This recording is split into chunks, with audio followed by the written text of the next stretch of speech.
Hey! De retour pour cette deuxième vidéo. Oui, alors j'ai vachement bossé les vidéos, j'ai vu que Norman et Cyprien et tous les mecs, les stars de YouTube, ils soignaient vachement leur entrée, donc moi j'ai fait ce que j'ai pu, hein. J'ai qu'une chaise à roulettes ici, donc une petite toupie pour commencer cette vidéo. Le deuxième épisode, mais qui en fait portera le numéro 1, hein, puisque le premier était pas top, et puis en fait c'était un pilote, c'était plutôt une introduction pour expliquer. Donc finalement la première portera le numéro 0, la deuxième le numéro 1, etc. etc. Donc la première était très brouillonne, peut-être pas très très claire. Donc là on va essayer d'être plus concis, plus ramassé et plus précis, hein. Comme ça tout le monde y gagnera. Et le thème de cette deuxième vidéo, c'est un résumé en quelques minutes du séjour aux Philippines, de détailler un peu ce qu'on a fait, sans forcément aller très loin dans les détails, mais que tu aies un aperçu jour par jour ou semaine, semaine par semaine de notre périple. Alors pour commencer, les Philippines, comme je te le disais, je crois, c'est un archipel de 7000 îles. Donc c'est assez grand, ça fait 2 fois la France en termes de surface. C'est 7000 îles, des îles toutes petites où certainement personne n'est jamais allé et où il n'y a certainement pas grand chose à voir, et des îles un peu plus grosses, voire même de la taille de 3 de nos régions françaises. Donc 7000 îles et ces 4 principaux groupes d'îles, avec Luçon au nord, où est située la capitale Manille, au centre les Visayas, au sud Mindanao, qui est déconseillé aux touristes à cause de problèmes de sécurité liés notamment à l'État islamique, et à l'ouest, alors c'est-à-dire à gauche, donc pas à la main que tu penses, mais l'autre main, voilà, hein, donc à gauche, l'île de Palawan, qui est le joyau des Philippines, hein, la perle des Philippines, avec des plages merveilleuses, le paradis sur terre, mais on n'y est pas allé, hein. On n'a pas le temps parce que voilà, ça c'est aussi l'autre problème, c'est qu'en 2 semaines, évidemment, tu peux pas tout faire, et nous pourtant, on n'a pas arrêté de courir partout. Comme c'est 7000 îles, t'es obligé de toujours prendre des transports, que c'est assez sauvage donc, et vallonné, montagneux. Donc pour faire des courtes distances, tu mets beaucoup de temps. Donc sur 2 semaines, on a bien passé, je pense, 4 jours entiers dans des transports.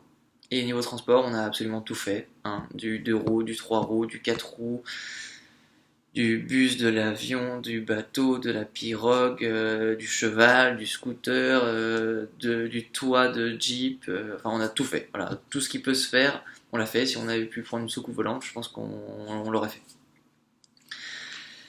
Voilà, donc alors les 2 semaines, donc on a fait en fait une première semaine au nord et sur l'île de Luçon, et une deuxième semaine au centre, dans l'archipel des Visayas. La première semaine, on est arrivé à Manille, on n'y est pas resté, on est directement monté un peu plus au nord, à 800 bornes au nord, pour aller à Banawe, qui est une région, enfin non, la région c'est la région d'Ifugao, qui est une région qui accueille les rizières en terrasse. Voilà, c'est des rizières qui sont classées au patrimoine de l'UNESCO, vieilles de 2000-2500 ans. Donc en pleine jungle sauvage, en pleine nature, où rarement les touristes vont.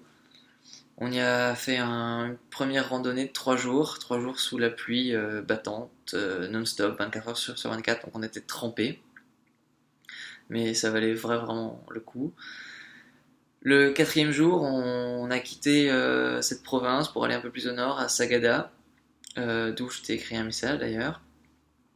Sagada, on y est resté simplement une journée, et on voulait voir la particularité de Sagada, qui sont des cercueils suspendus dans des falaises, enfin, comme cimentés dans les falaises et au bord du vide, qui est le moyen, voilà, qui est une espèce de tradition mortuaire qu'ils avaient par là-bas dans le passé.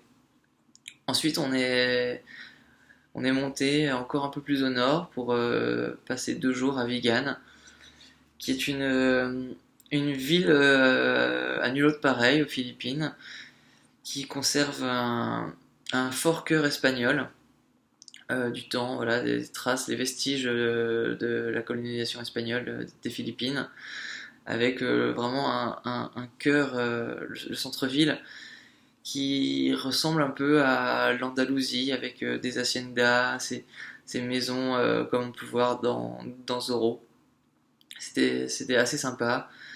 Et pour la première fois depuis qu'on est arrivé aux Philippines, on voyait le soleil et il faisait chaud, donc ça nous a fait beaucoup de bien.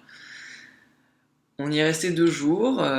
Ensuite, on est repassé par Manille une nuit pour aborder la deuxième semaine dans les Visayas, principalement dans l'île de Bohol, qui est une toute petite île ronde, enfin une petite île, je sais pas, qui doit faire à mon avis la taille d'une région française comme la Bourgogne.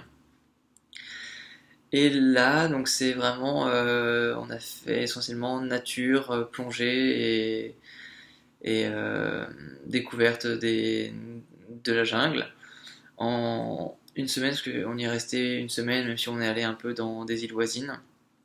On est passé en une semaine d'une nage avec des requins-baleines de 7 mètres à une expédition en kayak nocturne pour aller voir le balai des lucioles dans les arbres. Donc voilà, on est passé des requins-baleines immenses aux minuscules lucioles, et entre-temps, on avait vu des requins, des dauphins, des tortues, des poissons, des coraux, des murènes, des singes, des oiseaux magnifiques. Et puis, une attraction animale de Bohol, ce sont les tarsiers, qui sont des tout petits primates. Ça ressemble à un singe, mais c'est pas un singe. Des tout petits primates qui font à peu près ça, de haut, hein, une quinzaine ou une vingtaine de centimètres maximum, qui sont moches, hideux, couverts de poils. Ils ont des yeux énormes, vraiment énormes comme ça. Ils tournent leur tête à 360 degrés. Ils font des bonds de 3-4 mètres. Et ils peuvent se suicider, hein. C'est une des rares espèces au monde qui peut se suicider, et pour se suicider, ils arrêtent de respirer. C'est moche, c'est étrange, ça a l'air bête. Mais ça a inspiré George Lucas, le créateur de Star Wars, parce qu'en fait, le visage de Maître Yoda est directement inspiré de ces tarsiers. Voilà, qui sont la particularité de Bohol. Je sais qu'il y en a aussi un peu ailleurs, en Asie du Sud-Est, je crois, au Vietnam, mais c'est une espèce très, très rare et très vieille, hein, qui a plus de 40 millions d'années. Voilà, c'est un des mammifères les plus vieux qui existent encore de nos jours. Voilà pour cette deuxième semaine où je te dis, on a pas mal fait d'expéditions sportives, on va dire, de plongée, de nage, d'expéditions en scooter pour faire le tour des îles. Et puis évidemment, voilà, l'autre grand attrait de Bohol, c'est les Chocolate Hills, donc les collines de chocolat, qui sont situées au centre de l'île de Bohol. C'est plus d'un millier de petites collines comme tondues, et qui au printemps revêtent une couleur brune à cause, j'imagine, de la végétation qui l'occupe, et d'où le nom des Chocolate Hills. Donc voilà, qui s'est je sais pas trop comment ça s'est formé, je crois que c'est des mouvements de plaques, etc.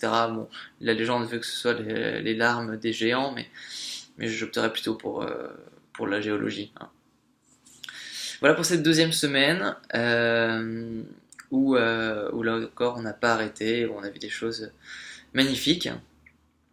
Et puis le samedi 26 ou 27, je sais plus exactement, on a repris l'avion pour Manille, et puis encore une fois pour Changsha, et puis pour Guangzhou, et puis pour Paris.